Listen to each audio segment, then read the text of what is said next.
Hoje quero falar com você sobre a igreja esmagada. Onde na Bíblia nós temos uma igreja que foi esmagada? No livro do Apocalipse. Quer saber mais? Então fique até o final e confira mais um segredo revelado.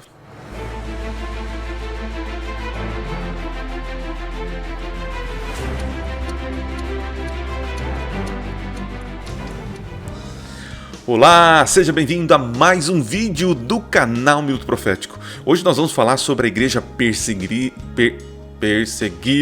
isso, a igreja que foi martirizada na Bíblia, é a igreja de Esmirna, é a carta que Jesus ele dita para João, o apóstolo João, lá na ilha de Patmos. Nós vamos ver vários segredos aqui sobre esta carta. Você vai encontrar algumas coisas aí na internet sobre esse assunto, mas eu tenho certeza que aqui você vai ter algo a mais. Então, se você quer entender o contexto de tudo isso, desta série nossa das 7 cartas do Apocalipse, eu recomendo que você assista esses vídeos aqui, ó, tá? O primeiro falando da introdução, como que a gente deve olhar para o livro, olhar para as cartas e também o segredo da igreja de Éfeso. E hoje vou falar sobre os segredos da carta de Esmirna, tá bom? Então já pediram para você, curte, compartilhe e se Deus abençoar teremos aí mais vídeos ao longo dos nossos próximos dias. Beleza? Bora então entender o que tem por trás dessa carta, o propósito dela e alguns segredos, alguns detalhes que fazem a diferença na compreensão. Tá bom? Falando nisso, o PowerPoint estará aqui na descrição. Você entra no grupo do Telegram, lá tá facilmente, você vai colocar lá. Mas se você entrar, você vai ver lá o PowerPoint da igreja de Esmirna. E tem outros conteúdos também no grupo do Telegram. E já me segue aí também no Instagram, no Twitter, tá? Até no TikTok nós estamos lá, beleza? Bora lá, gente, deixa eu colocar aqui para você. Aqui, olha lá, beleza. Olha aqui meu PowerPoint. Eu quero agradecer ao Pablo, que ele que faz essa arte bonita aqui, né? A minha arte é só o meu rosto, né? Minha arte minha. Mas o Pablo, ele faz pra nós as artes aqui, né? O cara é fera. Então deixa um like aí pro Pablo, viu? Pelo menos pro Pablo aí, que se esforçou fazendo aí a arte. Muito bem, bora lá, gente. Vamos entender um pouquinho sobre esta carta, pequena carta, é uma carta muito pequena. Eu vou ler os versos e vou dar uma interpretação segundo aquilo que eu estudei e aquilo que eu entendo, tá bom? Se você pensa diferente, coloca nos comentários, sem problema nenhum. Vamos crescer em conhecimento, né? Eu aprendo muito com os comentários de vocês. Alguns vêm aí meio um pouquinho nervosos, né? Críticos até demais, né? Calma, gente, eu não sou o dono da verdade, estou aprendendo. E eu estou trazendo aqui a minha interpretação, a minha visão sobre o assunto, beleza? Bora lá então, gente, vamos clicar aqui na tela. Vamos lá. Curiosidades sobre a Esmirna, a cidade de Esmirna, né? Então, olha só. A primeira, Esmirna, que significa mirra, né? Vem da palavra mirra, que é uma goma, uma resina de cheiro agradável, usado na fabricação de perfumes e incenso. E era utilizado também para colocar em cadáveres, né? Lembra quando Jesus ele foi morto, né? As meninas iam preparar o corpo, mas como era sábado, descansaram, segundo o mandamento, né? Voltaram no domingo com mirra para poder passar sobre o corpo, né? Que faziam. Então, ela é extraída do tronco de uma árvore, de um arbusto, que ao ser pressionada, pega a palavrinha, pressionada, solta um aroma agradável. Então veja que não é uma coincidência, né? Jesus escolheu a igreja de Esmirna por várias situações, pela sua onisciência, né? E pelo nome ser Esmirna, que lembrava pressão, e quando era pressionada, essa goma soltava um aroma suave, né? É a mesma coisa, os cristãos que estão em Esmirna, que estão sendo pressionados, eles precisam, pela graça de Deus e pelo poder do Espírito, exalar, né? Soltar um cheiro agradável, né? Outra curiosidade. Os morros ao redor de Esmirna, cobertos de ciprestes, né, estavam cheios de templos pagãos. Olha que detalhe. Então a cidade era ao redor, tinha os templos, né? Todo o panteão religioso estava representado ali. Haviam templos a Zeus, né, o chefe de todos ali, Apolo, Afrodite, Asclépio. Esse Asclépio aqui eu sei pouco sobre ele, viu? O Demétrio, ok. Cibele, a mãe, era o orgulho especial de Esmirna. Seu templo magnífico ficava ao lado leste da curvilha, Rua de Ouro, e na outra extremidade ficava o grande templo de Zeus. Agora pega aí o detalhe. Este anel, né, de templos ao redor da cidade era chamado de a coroa de Jônia. Por isso que no final Jesus fala que vai oferecer uma coroa verdadeira, não essa coroa falsa de deuses, né, que os deuses não podem oferecer. Ok? Pegou aí uma curiosidade? Outra coisa de contexto para você. Bora lá. Em 155 depois de Cristo, Policarpo, gente, ele era discípulo de João, do João aqui que está escrevendo a carta, né? O famoso bispo de Esmirna e discípulo do apóstolo João foi queimado vivo por se recusar a chamar César de Senhor durante a extensa perseguição provocada pelos judeus. Então nós temos aqui um mártir, né? O primeiro mártir ali, primeiro não, né? Um dos primeiros mártires que morreram por recusar chamar de Kyrios, né? O Senhor de Roma, mas chamar Jesus Cristo de Senhor. Que mais? Outra curiosidade. É possível que a igreja de Esmirna tenha sido fundada por judeus que estavam presentes no dia do Pentecostes, lá em Atos 2. Lembra que estavam várias nações e regiões? E depois eles foram dispersos, né? Quem sabe um grupo foi para Esmirna e fundou lá a igreja, né? Ou judeus convertidos na passagem de Paulo pela região em Atos capítulo 19, que ali também tem a menção de Cibele, a Deus, aquela coisa toda, tá? Muito bem, vamos para o texto? O texto diz o seguinte, primeiro verso, capítulo 2, verso 8, diz assim, ó. Ao anjo da igreja em Esmirna, expliquei nos outros textos lá o que seria o anjo, tá bom? No vídeo passado. Ao anjo, ao líder, o presbítero da igreja em Esmirna, escreve: estas coisas diz, olha só, o primeiro e o último, o que esteve morto e tornou a viver. Por que Jesus usou essas palavras? Nós vamos ler, né? Nós do século XXI, pegamos esse texto, lemos, a gente não entende a profundidade. Mas quando a gente vai para o primeiro século, naquele contexto que as pessoas receberam a carta, fica mais claro para a gente compreender, né? Então vamos interpretar isso daí. Olha só, o primeiro e o último destaque na sua eternidade, né? Jesus está dizendo que ele é eterno, né? Sem começo ou sem fim. Um título especial dado somente a Jesus no livro, né? Olha lá, o Eterno, Apocalipse 1:17, 2:8 que nós lemos, 22:13. E em 1:8, né? Deus Pai é o Alfa e o Ômega, uma alusão ao Antigo Testamento de Isaías 44 e Isaías 48. Né? Alguns vão dizer que Apocalipse 1:8 é uma referência a Jesus Cristo. Outros vão falar, não, aqui está falando de Deus o Pai. Eu vou dizer para você, as informações meio que se fundem, né? São pessoas distintas, claro, a gente crê sobre isso, mas uma leitura ali facilmente pode ser aderida a Jesus Cristo, sendo o Alfa e o Ômega, e também ao Pai, sendo o Alfa e Ômega. O que é interessante aqui é que as mesmas características e qualidades que é dada para o Pai no Antigo Testamento, né, é dada para Jesus no livro do Apocalipse. Lembrando que ninguém viu a Deus, e as aparições, as teofanias que aconteciam no passado, nada mais era do que Jesus Cristo antes da encarnação. Tá? Então ele está se apresentando ali como um Deus. Ele é eterno, não tem começo nem fim. Então as pessoas quando ouviram aquilo já falam assim, puxa vida, Jesus Cristo é Deus. Mas olha só, Jesus ele reforça, ele diz assim, é aquele que esteve morto, né, se tornou morto. É interessante isso, a passagem literalmente seria se tornar morto, né? Não que foi morto, alguém assassinou ele, né? Mas ele se tornou morto, ou seja, ele doou a vida dele, né? Ninguém tira a vida dele, como ele diz nos evangelhos, né? Mas ele mesmo doa a sua vida. E tornou a viver, né? Se tornou morto e tornou a viver. Destaques na sua humanidade. Olha só, o primeiro aqui fala sobre a divindade dele, e aqui sobre a humanidade. Agora Jesus ele quer de alguma maneira ser simpático, ele quer de alguma forma se aproximar à humanidade daqueles que estavam sofrendo em Esmirna, né? Então por isso que ele fala isso. Jesus é a ressurreição e a vida. Mesmo que a igreja estivesse sendo ceifada pela perseguição, Jesus estava garantindo o quê? A vida eterna dos fiéis. Mas tem mais um detalhe que eu encontrei.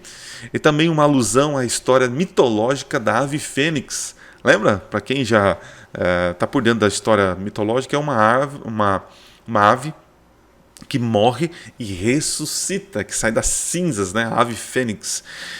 Então as pessoas, quando ouviram aquilo, sabendo da história, da mitologia, eles falam, puxa vida, Jesus, ele sim é a verdadeira ave fênix, né? Muito legal, né? Então Jesus é aquele que tornou morto e tornou a viver. É ele que tem o poder, é ele que tem a chave do inferno, né? Da morte, da sepultura. É ele que tem poder sobre a vida. Ele é o doador da vida. Fantástico, fantástico. E tudo isso, gente, porque as pessoas estavam com medo de morrer. Então Jesus tentou acalmar eles, dizendo o seguinte: eu tenho controle sobre a vida, se você vier a morrer, fique tranquilo, vou ressuscitar você, porque eu sei o que você passou, eu também morri, se você morrer, entenda, eu também morri, mas estou aqui vivo para todo sempre, e é assim que vai acontecer com você, porque eu vou dar vida para você e você vai tornar vivo para todo sempre. Beleza, gente? Bora continuar aqui então? Continuando, olha lá, deixa eu voltar aqui a setinha minha, aqui, voltou. Texto, vamos lá, próximo texto. Agora o verso 9 do capítulo 2, assim, conheço a tribulação e a tua pobreza, mas tu és rico, e a blasfêmia dos que assim mesmo se declaram judeus e não são, sendo antes sinagogas de Satanás. A gente precisa entender o contexto para ver qual o direcionamento que Jesus estava querendo orientar a igreja do primeiro século na cidade de Esmirna, né? Vamos entender então as palavrinhas, interpretando aí. Primeiro, pobreza, né? Alguns motivos porque os irmãos eram pobres, né? Achei 2 ou 3 aqui.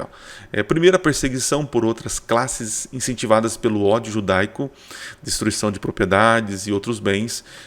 Realmente, já faltou fechar o parênteses aqui. Realmente havia uma perseguição, uma separação entre os cristãos e judeus, uma coisa muito odiosa, isso é verdade, né? Então por isso que deve ser o motivo deles não terem renda, né? Segundo, compartilhavam suas posses. Em Atos capítulo 2 você vai encontrar os cristãos, por essa dificuldade de alguns, muitos estavam dividindo para poder manter vivos os seus irmãos, né? E terceiro, perda de seus empregos. A influência judaica no primeiro século era muito forte sobre o romanismo, né? Que fazia com que os romanos e outros donos de posses recusassem dar trabalho para os cristãos. Então realmente a pobreza era presente ali na igreja de Esmirna. Só que Jesus fala que ela é rica, né? No sentido figurado. Esmirna era rica espiritualmente, né? Era pobre literalmente, mas é rica espiritualmente, porque entendia que a sua provisão não viria da comida dos judeus, dos romanos, mas de Jesus Cristo. Que coisa bonita, né? É um elogio, né? Blasfêmia. Blasfêmia, se declaram judeus e não são. O que é isso? São os judeus, né, representantes do Senhor, né, mentiram e defamaram os cristãos em Esmirna, a ponto de incriminar Policarpo e no sábado recolheram lenha para a sua fogueira. Então veja, porque Jesus fala de blasfêmia. Blasfêmia nada mais é de que se colocar no lugar de Deus. Blasfêmia também é ofender o trabalho do Espírito Santo, né? Ofender ou desmerecer o trabalho do Espírito Santo, né? Quando Jesus é acusado de expulsar as pessoas pelo dedo de Beelzebu, e Jesus fala assim, como assim? Né? Aí ele fala que aquele que pecar contra o Espírito Santo não terá perdão, né? Nem nesta vida, nem na outra, porque Jesus acha inadmissível aquilo que é a obra do Espírito, a gente dar créditos para demônios. Então, entendendo? E blasfêmia, naturalmente, Marcos capítulo 2, você vai encontrar que blasfêmia é se colocar no lugar de Deus. Então nós temos judeus que se diziam representantes de Deus, né? Do povo escolhido de Israel, mas que mentiam, difamavam os cristãos, a ponto de incriminar Policarpo, e olha que ironia, eles no sábado recolheram lenha para a sua fogueira. Então, no Antigo Testamento, o fato de você recolher lenha no sábado, você era apedrejado, era uma pena capital. E aqui eles não pouparam esforços para matar um cristão, né? A ponto até de recolher lenha no sábado para assim o fazer. Queimar, né? Queimar Policarpo. Que tristeza, que tristeza. Então, ali realmente era uma sinagoga de Satanás, como diz o final do verso, né? O pai da mentira havia ganho o coração daqueles que professavam ser o povo de Deus, mas matavam em nome do Senhor. Que tristeza! Esmirna sofreu na mão de pessoas que diziam estar agindo em nome de Deus.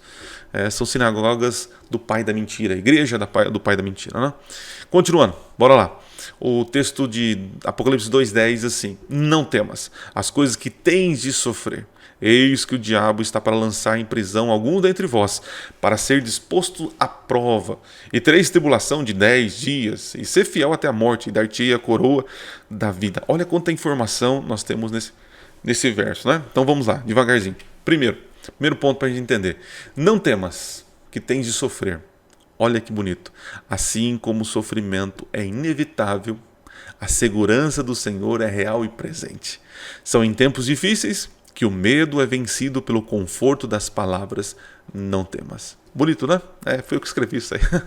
Eu que tive a ideia, né? É interessante, né? Jesus apresenta como não temas e ele fala assim, tens de sofrer. Tem coisas na vida que serão inevitáveis. O sofrimento, apesar da dor, da angústia, da insegurança, o sofrimento nos ajuda a ter ombros largos, nos preparam o nosso caráter para a eternidade. É através do sofrimento que eu aprendo lições, que eu vivencio lições que agora eu posso compartilhar para os meus amigos, né? Ensinar outros a evitar certos sofrimentos, né? Então o sofrimento para a igreja de Esmirna era um aprendizado. Eu falei, pastor, mas que Deus sádico é esse que faz os outros sofrer para aprender?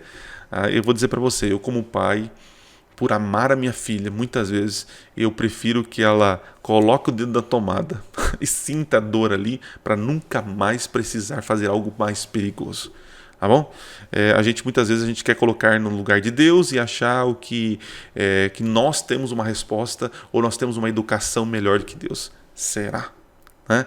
Eu aprendi de que quando nós não temos filhos, nós somos os melhores pais. E por não ser deuses, nós achamos que somos os melhores deuses. Né?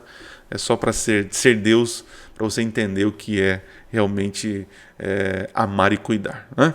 Continuando. O diabo é uma alusão ao imperador sobre a inspiração satânica, né? Diabo aqui é a palavra diabolos, aquele que foi lançado, né? Não é literalmente o diabo que está lá, né? Mas é através do Império de Roma, o imperador que perseguiu e matou pessoas, e instigado muitas vezes pelos próprios judeus para matarem os cristãos. Né? O que mais? Alguns dentre vós, para ser disposto à prova. Olha lá. Tens de sofrer é um paralelo para posto à prova. Tá? Não seria todos, olha lá, alguns dentre vós, então não seria todos, mas alguns.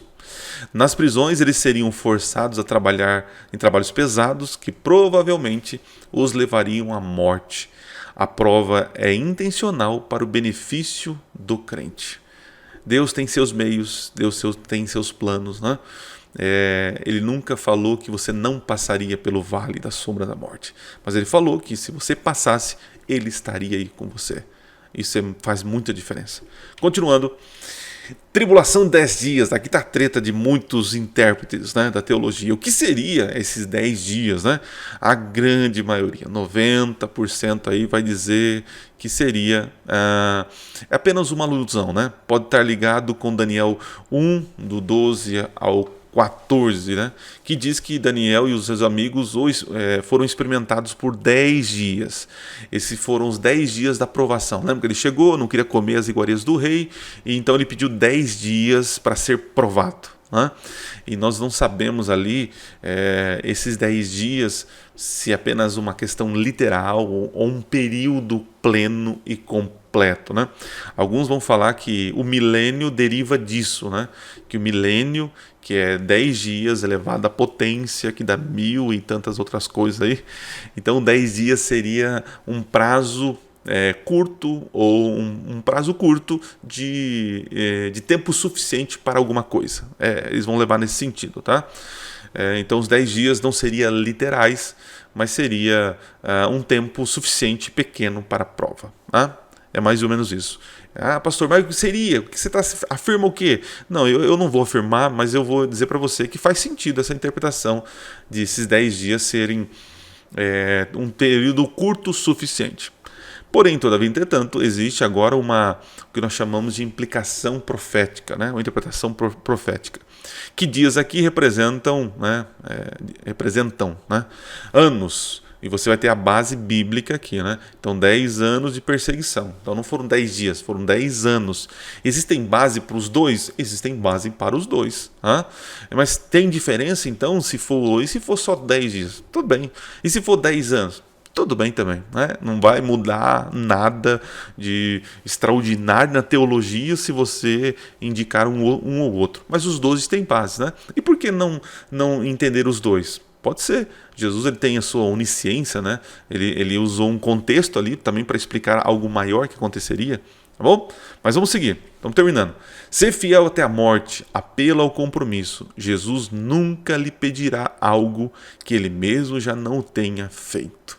Olha só, Jesus foi fiel e fiel até a morte. Então ele espera que os seus filhos também o sejam. Jesus nunca vai pedir algo que ele já não tenha feito. Então se ele pediu para você ser fiel até a morte, é porque ele já foi fiel até a morte por você. E nós precisamos agora ser fiel até a morte por ele. Ok? Muito bem. Dar-te-ei a coroa da vida. Lembra que eu falei da coroa de Jânios, né? Interessante que a palavra coroa no Apocalipse tem dois nomes, né? Estéfanos e também diadema.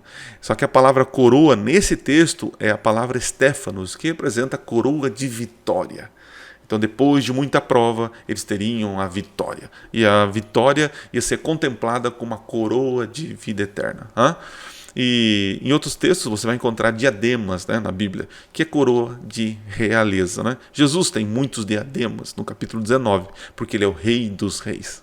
Então, gente, indo para o final aqui, nós temos o seguinte. Nós temos uma aplicação literal, né? Algo realmente que aconteceu. Né? Essa igreja é fundada, tá errado o português aqui, né? Fundada pelo apóstolo Paulo ou por judeus convertidos no Pentecoste, uma igreja fiel que passou por grande pobreza, perseguição e sofrimento até a morte. Tá? Que mais? Então, uma aplicação literal. A igreja existiu mesmo, tinha essas dificuldades. Ok, isso é irrevogável, né? Mas também temos uma aplicação histórica. É aqui que você vai entender a questão dos 10 dias, 10 anos, que também cai como uma luva. Isso é interessante, tá? Não subestime o poder da profecia. Né? Então, a aplicação histórica ali é uma característica de perseguição, a igreja perseguida, né? Uma característica marcante nesta igreja no final do primeiro século. Um período de separação do judaísmo e do cristianismo. Né? No ano 303 até o ano 313, o imperador Diocleciano comparado como o diabo, né, com o diabo, perseguiu, aprisionou e matou vários cristãos. 10 anos de intensa perseguição contra a igreja, terminando no Edito de Milão com o imperador Constantino. Percebe que os 10 dias aqui faz todo sentido numa aplicação histórica.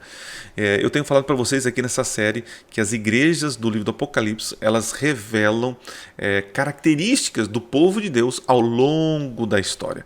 Então, na igreja de Esmirna, o destaque é perseguição, morte. Mas, pastor, sempre teve morte e perseguição, né? Sim, é verdade. Mas na igreja de Esmirna, e nesse período do final do primeiro século, ali, 300 e alguma coisa, é muito forte a perseguição. E só vai terminar a perseguição com o edito aqui, de Milão, de Constantino. Então faz muito sentido crer nessa aplicação histórica, né? Que as 7 igrejas são 7 períodos históricos do povo de Deus que destacam-se características. Mas também a gente não pode negar que eram igrejas locais que tinham experiências similares, idênticas às que o povo de Deus sofreriam ao longo do tempo. Percebe? E também tem uma aplicação pessoal, por que não, né? Uma aplicação pessoal. E qual seria? Olha que bonito. Quando, em momentos de aflições, de pressão, que sejamos o perfume de Cristo. Lembra que Esmirna é pressionado? Quando você é pressionado, é nessa hora que você deve exalar, né, o perfume de Cristo. Nossa fidelidade não pode ser apenas intelectual, mas devemos mostrar nossa fé através das obras, né? O aroma agradável, Paulo vai falar, né? Independentemente das consequências, lembramos aqui de João Batista, Daniel e seus amigos. São nas horas difíceis que revelamos nosso caráter. É fantástico isso, né? E terminamos aqui os segredos da carta de Esmirna, né? Deixa eu passar para cá. Voltemos aqui. Gente, tem muita coisa ainda pela frente. Vamos estudar agora outras cartas, as cartas seguintes. E você vai perceber que surgirão características diferentes e que Jesus não escolheu à toa estas 7 igrejas, né? E mandou 7 cartas, o número da perfeição.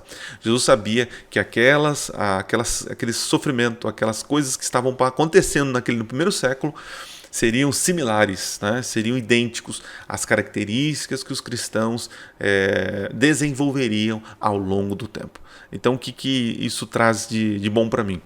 Quando eu estudo as cartas do Apocalipse, eu já vejo Jesus tentando prever o pecado da igreja, prever situações e erros que a igreja ia cometer, e também eu vejo Jesus tentando salvar, Jesus tentando buscar a igreja para poder conduzi-la para os caminhos corretos. Ok? Deus te abençoe, obrigado por você ter ficado até aqui. Se você ficou, eu agradeço de coração, porque eu entendo que você gosta do conteúdo. Mas eu peço, compartilha, se inscreve, coloca lá no Instagram, faz um post, marca lá, que eu vou lá compartilhar o seu post, tá bom? Valeu, gente! E não se esqueça, Minuto Profético. Nunca foi tão fácil estudar profecias. Valeu, gente! Até a próxima! Obrigado aí! Valeu!